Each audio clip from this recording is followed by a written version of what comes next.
Hello everyone, welcome back to my YouTube channel. आज हम लोग जो हमारी बेसिक इलेक्ट्रिकल इंजीनियरिंग की जो सीरीज चल रही थी उसको हम लोग और आगे कंटिन्यू करते हैं और स्टार्ट करते हैं नेक्स्ट टॉपिक से। तो नेक्स्ट टॉपिक है हमारा ओम्स लॉ।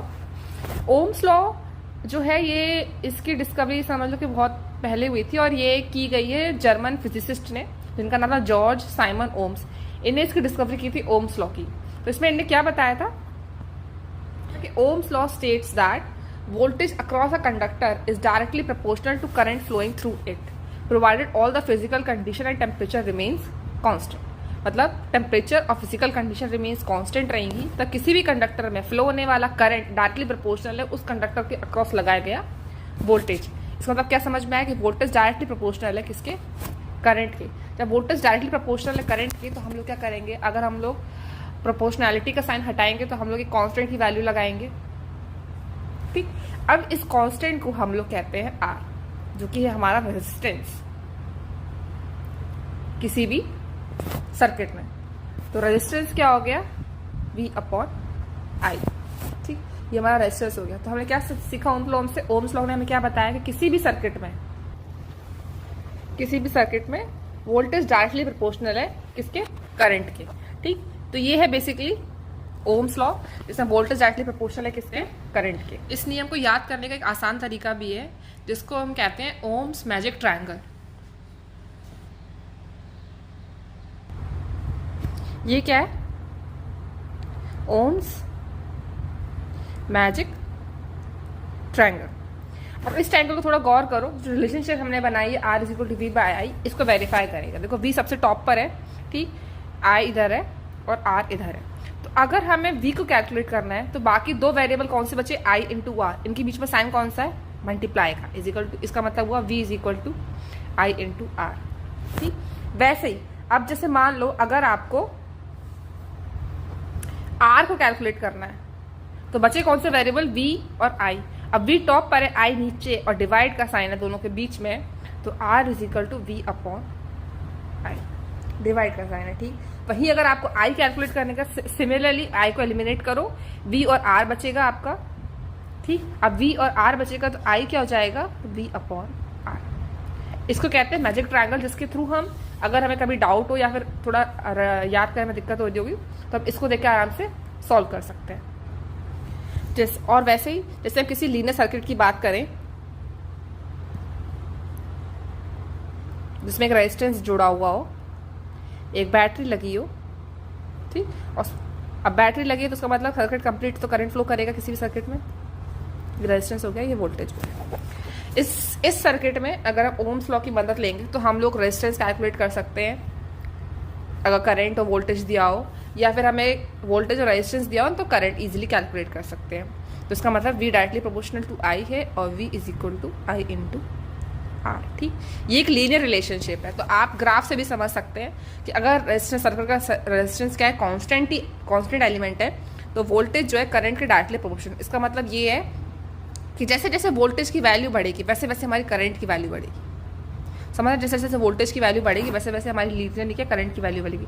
मान लो किसी पॉइंट पे ये 2.5 एम्पियर है, 2.5 वोल्ट है, और इसका जो करंट सर्किट में रेजिस्टेंस कांस्टेंट है तो मान लो 2 एम्पियर आ रहा होगा।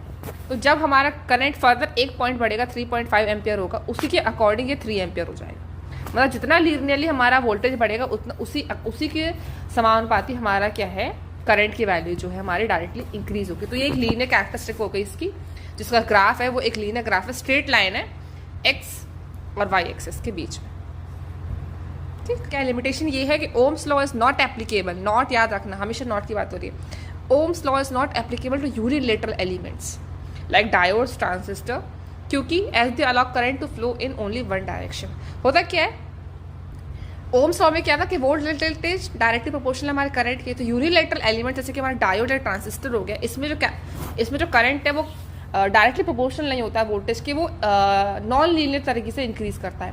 इस दूसरा नियम क्या है कि ये नॉन लीनियर एलिमेंट्स जो है उन पे भी लागू नहीं होता है। जैसे कि हमारे जो सर्किट में एलिमेंट्स हो गए हमारे, जैसे कि टॉर्च हमने अगर लगा दी, टॉर्च लगा दिया या बल्ब लगा दिया, ये क्या है, ये सब क्या है, वो एलिमेंट्स है जो कि हमारे जिनमें वोल्टेज और करंट का जो रेशियो है वो सेम नहीं रहता। अब तुम बल्ब की बात करो तो बल्ब में क्या होता है, जैसे जैसे एलिमेंट हीट करता है तुम्हारा करंट क्या है, करंट इंक्रीज होने लगता है सेम अमाउंट ऑफ वोल्टेज पे। तो हीट हो रहा है इसका मतलब उनकी वोल्टेज और करंट की कैरेक्टर जो रेशियो था उनके बीच का वो क्या होगा, डिसबैलेंस हो गया। वैसे टॉर्च में होता है जैसे हीट होता है। तो ये नॉन लीनियर एलिमेंट्स पे भी एप्लीकेबल नहीं है, ना ही ये यूनिलेटरल एलिमेंट्स पे एप्लीकेबल है। अब लीनियर एलिमेंट्स क्या होगा, तुम्हारे कैपेसिटेंस और रेजिस्टेंस, ये लीनियर एलिमेंट है, इनमें क्या वोल्टेज और करंट का रेशियो क्या हमेशा सेम रहता है। इसलिए होता क्या है कि जो नॉन लीनियर एलिमेंट्स जैसे टॉर्च वगैरह होगी, तुम्हारी बल्ब हो गई, या तुम्हारी जो एलिमेंट्स हीट हो जाते हैं जिनमें रेजिस्टेंस का इसमें टेम्परेचर अफेक्ट हो जाता है, उसमें तुम्हारी एप्लीकेबल नहीं होता है। इसकी कैरेक्टरिस्टिक्स होती हैं, जैसे बल्ब की बात करो, टॉर्च की बात करो, इसमें क्या आ रहा है, वोल्टेज क्या करंट के डायरेक्टली प्रोपोर्शनल नहीं, एक समय बाद करंट के कांस्टेंट हो जाता है ऑलमोस्ट, ठीक, बढ़ता नहीं उस तरह से। वैसे डायोड की बात करो तो कुछ टाइम तक जब हम वोल्टेज अप्लाई करते हैं तो करंट इंक्रीज नहीं होता, फिर एक ब्रेकडाउन वोल्टेज आता है, उसके बाद क्या होता है, करंट के ट्रेमेंडसली इंक्रीज करने लगता है। वो कैरेक्टरिस्टिक्स क्या हो जाएंगी हमारी, यूनिलेटरल, ठीक, एक ही दिशा में करंट फ्लो करेगा, दूसरी दिशा में करंट क्या हो जाएगा, जीरो, नेग्लिजिबल। रिवर्स बायस में काम कहाँ करता है डायोड, हमारा ब्रेक डाउन कर तभी काम करेगा, ठीक। एप्लीकेशन कैसा कह सकते हैं कि हम वोल्टेज को, करंट को, रेजिस्टेंस को कैलकुलेट कर सकते हैं किसी भी सर्किट में। अगर आपको ओम्स लॉ पता, अगर आपको पता है V=IR होता है, तो आप किसी भी सर्किट के अक्रॉस वोल्टेज, किसी भी रेजिस्टेंस में वोल्टेज ड्रॉप कैलकुलेट कर सकते हो, करंट की वैल्यू फाइंड कर सकते हो, रेजिस्टेंस की वैल्यू फाइंड कर सकते हो ओम्स लॉ की हेल्प से। और ये जो हमारे डीसी एमीटर यूज होते हैं सर्किट में, उनको उनकी वो किस तरह कहाँ लगेंगे, कैसे लगेंगे, ये भी आप कैलकुलेट कर सकते हो V=IR से। कैसे, क्यों, क्योंकि एमीटर क्या है, करंट को मेजर करता है, तो करंट मेजर करने के लिए आपको किसकी हेल्प लेनी पड़ रही है, ओम्स लॉ की हेल्प लेनी पड़ रही है, इस तरह से, ठीक है। आज के लिए बस इतना ही बच्चों, स्टूडेंट्स, बस चैनल को लाइक करते रहो, सब्सक्राइब करते रहो, शेयर करते रहो, इंपॉर्टेंट क्वेश्चन है, शेयर करते रहो, ठीक है, ताकि और लोगों तक ये इन्फॉर्मेशन पहुंचती रहे।